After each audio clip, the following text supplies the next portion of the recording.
I've had a lot of great teachers in my past, but one of the most important educational experiences happened while I was in third grade, and it was with Mrs. Barbara Ficalora, one of the best teachers I've ever encountered.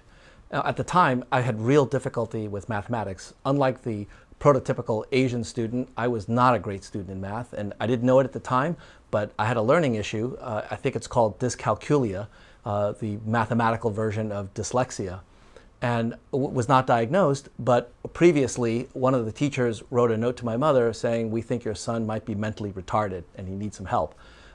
Very offended. My mother just refused to believe that and just asked me to work harder on my math, which I did, but it was never easy for me. Somehow Mrs. Ficalora understood that I was struggling and feeling really bad about it, but she noticed that I was real interested in the sciences.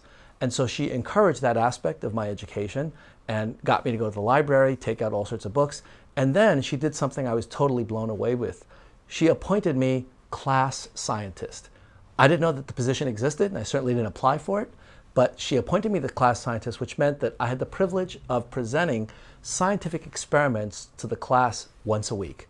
I still remember to this day what those experiments were, and I think that was really the beginning of my academic career, my real love of learning, and it gave me the confidence that I needed to get beyond that point. So I want to thank Mrs. Ficalora and all the third grade teachers out there. Very, very small things that you do at an early stage in a student's career can have huge impact decades later.